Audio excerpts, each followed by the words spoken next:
Silakan duduk Bapak Ibu sekalian. Kita bersama-sama membaca dari 1 Korintus 9 ayat ke-16. 1 Korintus 9 ayat ke-16. Saya akan bacakan untuk kita. Saya membaca dari Alkitab terjemahan baru yang kedua. Ayat ke-16. Jika aku memberitakan Injil, aku tidak mempunyai alasan untuk memegahkan diri, sebab hal itu merupakan keharusan bagiku. Celakalah aku jika aku tidak memberitakan Injil. Jadi tema kita, celakalah aku jika aku tidak memberitakan Injil. Jadi Paulus katakan memberitakan Injil itu merupakan suatu keharusan, Saya akan mulai dengan satu gambaran. Kita kenal makanan ini ya, tanaman kecombrang. Ya, kecombrang itu. Ya, sekarang banyak makanan pakai kecombrang. Jadi nasi goreng kecombrang, semua pakai kecombrang. Memang enak ini ya. Tapi tanaman ini uniknya adalah dia gak pernah berbuah sendiri. Seperti pohon mangga gitu ya, atau pohon durian itu. Dia berbuah sendiri gitu terus besar. Di bawahnya semua pohon mati gitu. Nggak pernah begitu. Ya, kecombrang ini dia berbuah sekaligus dia berkembang. Berkembangnya juga diam-diam. Itu ada rimpang namanya di bawah itu. Jadi dia membentuk rumpun gitu. Jadi dia berbuah, berkembang serentak. Jadi itu hakikatnya.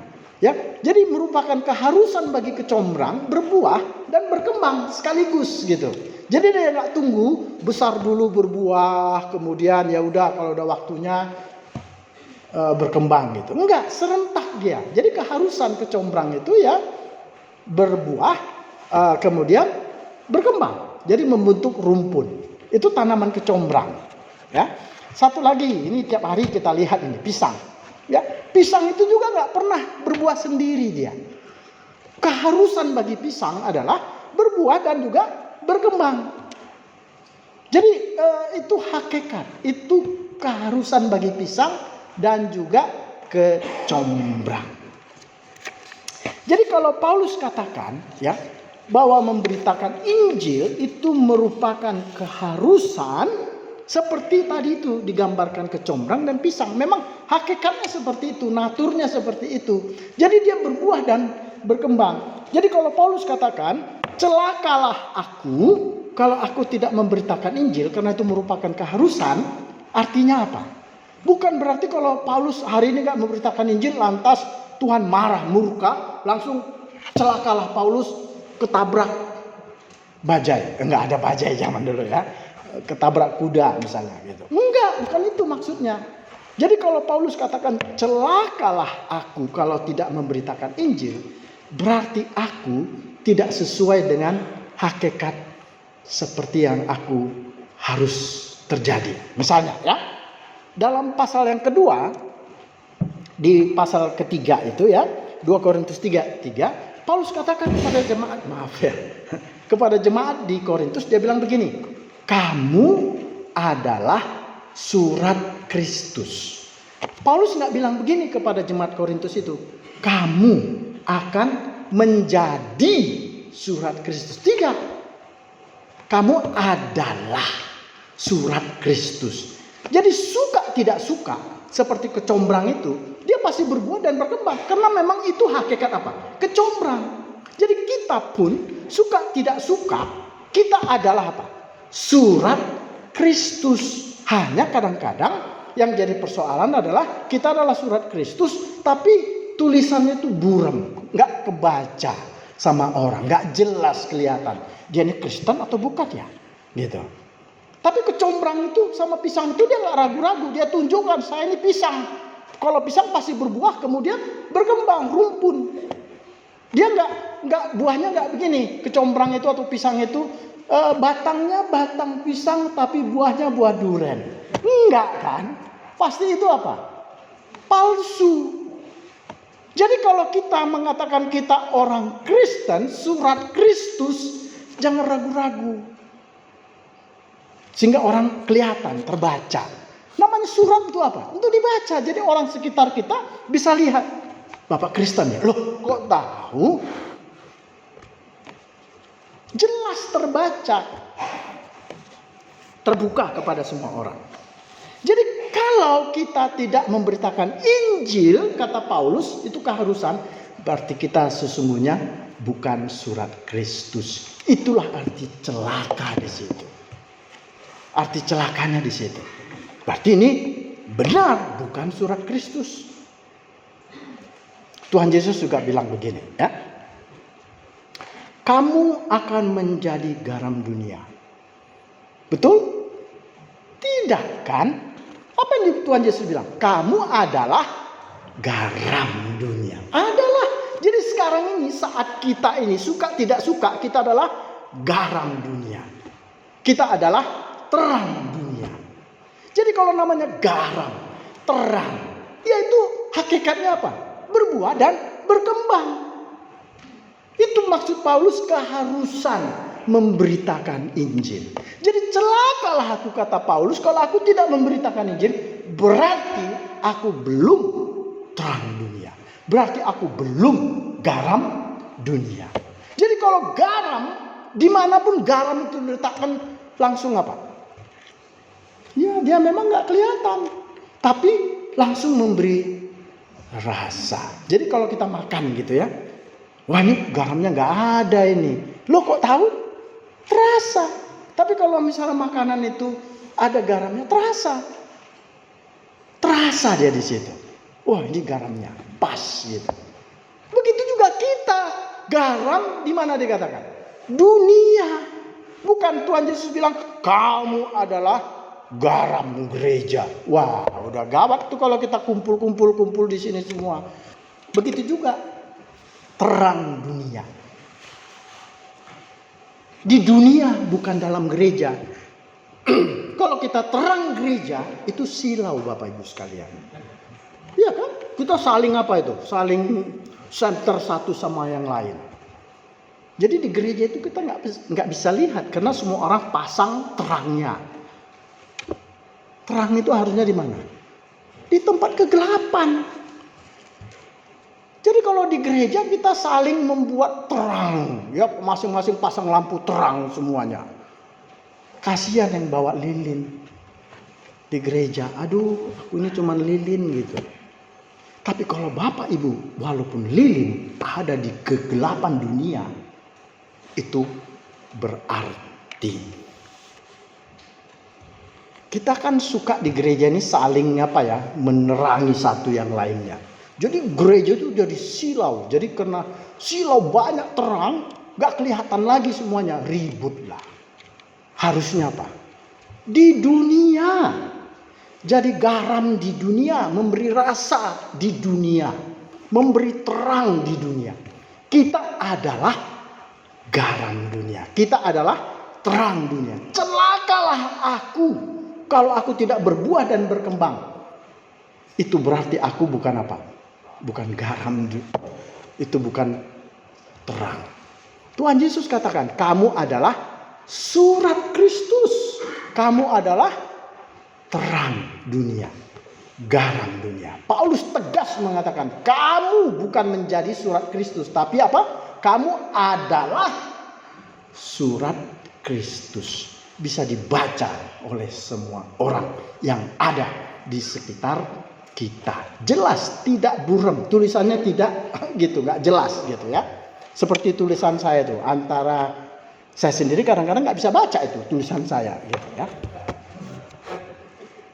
Tapi jelas, surat Kristus. Artinya apa? Karakter Kristus itu nampak dalam hidup kita, memberi warna, memberi rasa. Orang tahu kasih terlihat dalam hidup kita. Bagaimana kita mulai memberitakan Injil itu ya? Kita lihat ada salah satu contoh ya, satu remaja itu dicatat dalam 2 Raja 5 ayat 2 sampai 3. Ini remaja ditawan. Masih remaja, udah terpisah dengan kedua orang tuanya. Apa yang terjadi?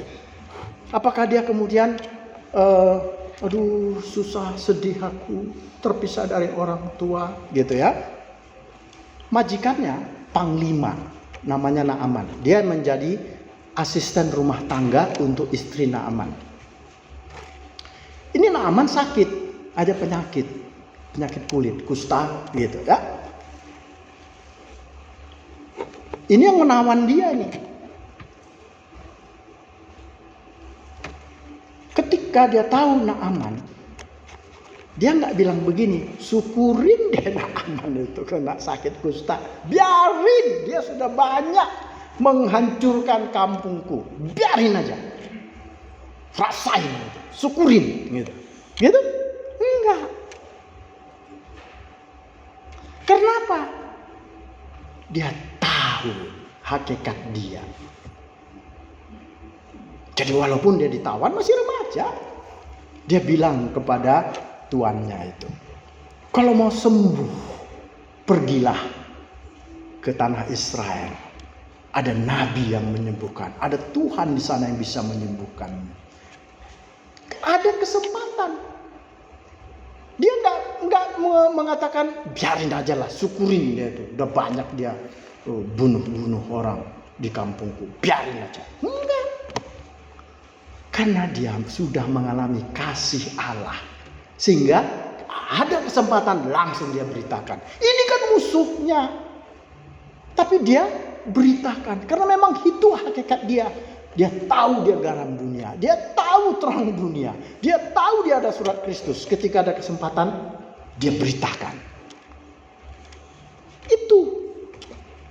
Jadi kalau Paulus katakan celaka aku kalau tidak memberitakan Injil, itu merupakan keharusan karena Paulus tahu dirinya adalah surat Kristus, garam dunia, terang dunia. Jadi tidak bisa tidak, itu merupakan keharusan. Kenapa keharusan? Karena dia adalah surat Kristus, karena dia adalah terang dunia, karena dia adalah garam dunia. Tuhan Yesus tidak bilang kamu akan menjadi garam dunia kalau kamu menjadi pendeta. Tidak kan? Tidak. Jadi kita ini semua sekarang adalah apa? Garam dunia. Surat Kristus. Terang dunia. Jadi kalau kita tidak punya keinginan untuk menyampaikan kasih Allah kepada dunia ini, itu berarti celaka. Celakanya apa? Kamu bukan surat Kristus. Kamu bukan garam dunia. Kamu bukan terang dunia. Tapi Tuhan Yesus mengatakan kepada kita, kamu adalah surat Kristus. Kamu adalah garam dunia. Kamu adalah terang dunia. Jadi di dunia sana. Oleh karena itu ini bulan misi. Ya kan? Bulan misi. Jadi mulai hari ini tekad. Tuhan bukalah aku kesempatan. Berikan aku kesempatan. Kalau kesempatan itu datang, buka. Buat tekad hari ini. Saya punya satu jiwa, bawa satu jiwa. Satu jiwa bawa satu jiwa. Amin. Udah nggak ada suaranya kedengaran. Cuman hamba Tuhan sama gembala saja. Ya, satu jiwa bawa satu jiwa. Mau? Kurang keras ini Pak Gembala. Ya kan? Satu jiwa bawa satu jiwa. Mau? Ya begitu. Itu berarti betul bahwa kita apa? Garam dunia, surat Kristus, terang dunia. Itu hakikat kita. Jadi kalau kita tidak punya keinginan, celaka. Berarti kita bukan terang dunia, kita bukan surat Kristus. Kalau ada kesempatan, ya, beritakan. Jadi mulai minggu depan, satu jiwa bawa satu jiwa. Jadi yang kosong-kosong ini minggu depan udah penuh harusnya. Begitu ya? Amin. Satu jiwa bawa satu jiwa. Saya tutup dengan satu kisah, ya, kisah perempuan yang namanya Gladys Aylward. Ya, ini perempuan hebat. Ada film untuk dia, jadi bisa di searching aja filmnya ini. Kemudian ada buku juga tentang dia. Hebat ini orang. Sebenarnya orang ini seperti apa? Ya, dia dari kalangan kelas pekerja, kelas bawah.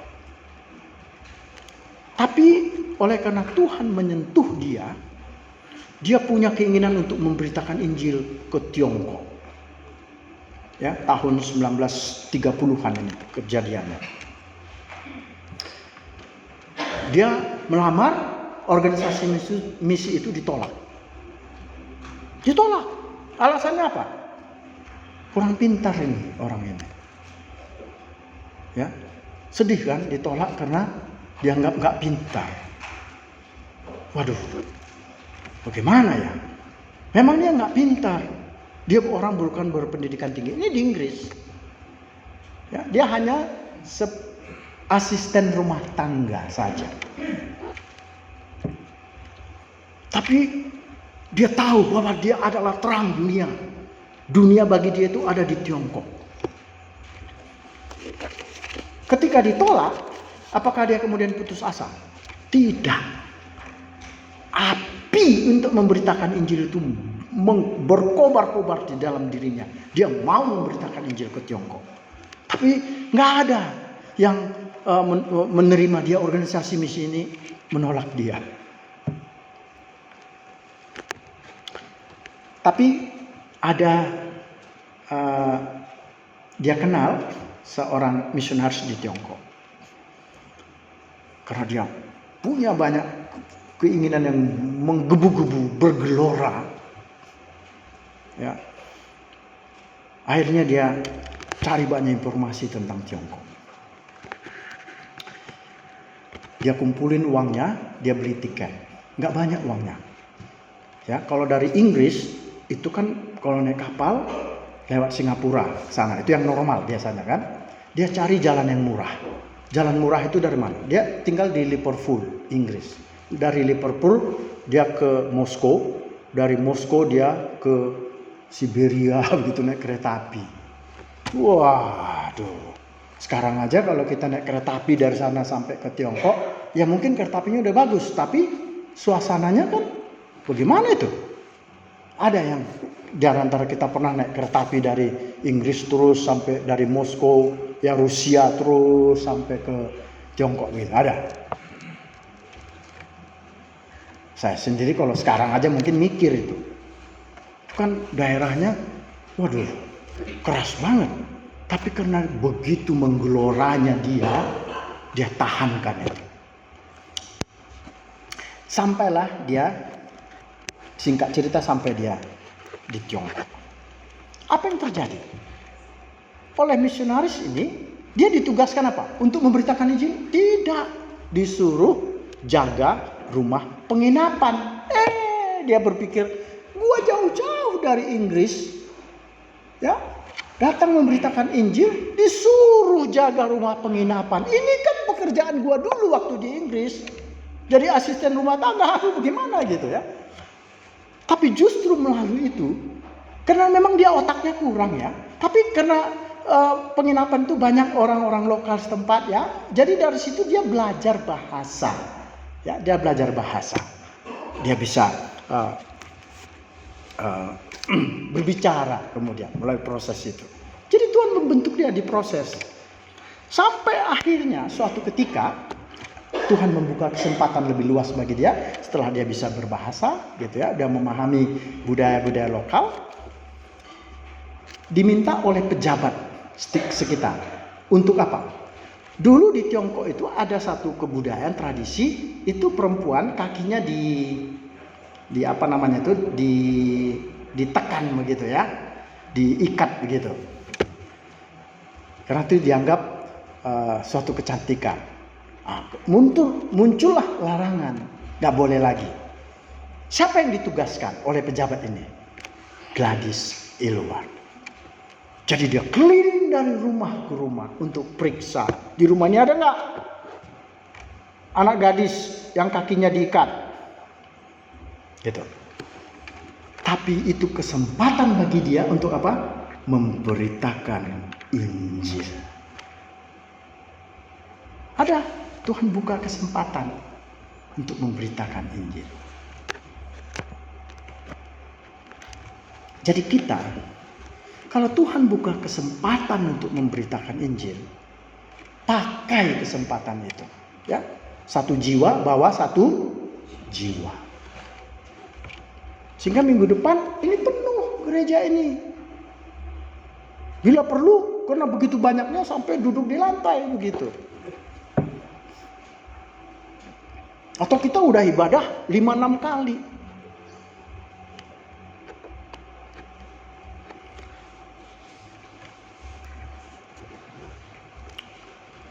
Itu ada penelitian, Bapak Ibu sekalian ya, dari Universitas Gadjah Mada. Penelitian ini bilang begini. Ya, itu bisa di searching nanti di Google atau ChatGPT atau Copilot.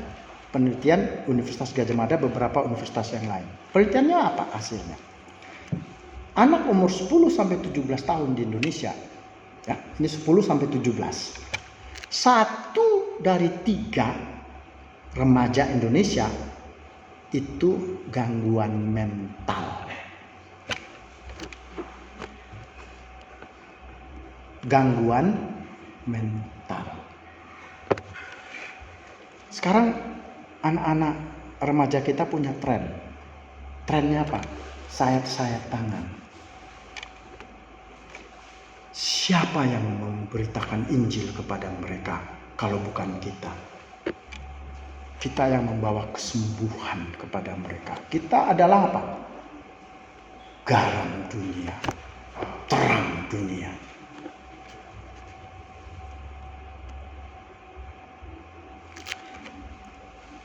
Dalam satu wawancara kepada Gladys Aylward ini, dia bilang begini, ya. Ini wawancara karena ditanya itu. Dia bilang begini, sesungguhnya saya ini bukan pilihan pertama Tuhan untuk memberitakan Injil ke Tiongkok. Pastilah Tuhan sudah memilih ada seorang, mungkin laki-laki yang hebat. Tapi nggak tahu apa yang terjadi dengan laki-laki ini. Mungkin dia nggak mau, mungkin dia sakit, meninggal, ya. Mungkin dia nggak bersedia. Dan Tuhan melihat Gladys Aylward. Jadilah dia memberitakan Injil ke Tiongkok. Orang sederhana, bukan tidak pintar. Tapi kalau dia mau menyerahkan dirinya untuk Tuhan, Tuhan bisa pakai. Pakai secara luar biasa. Ini adalah satu kisah seorang pemberita Injil perempuan. Ada filmnya, ada bukunya. Luar biasa. Kenapa? Dia menyerahkan dirinya untuk dipakai oleh Tuhan. Tuhan tidak melihat dia pintar atau tidak. Tuhan tidak melihat dirimu pintar atau tidak. Pendidikan teologi atau tidak. Yang penting apa? Berkata kepada Tuhan, ini aku Tuhan, utuslah dia. Enggak begitu. Ya. Banyak itu begitu. Mengatakan ini aku Tuhan, utuslah dia. Jangan ya, celaka ya. Tapi kita mengatakan ini aku Tuhan, utuslah aku, utuslah aku. Pakailah hidupku ini. Saya memang tidak pintar Tuhan, tapi saya mau dipakai oleh Tuhan. Untuk apa? Satu jiwa bawa satu jiwa. Amin. Mari kita berdoa.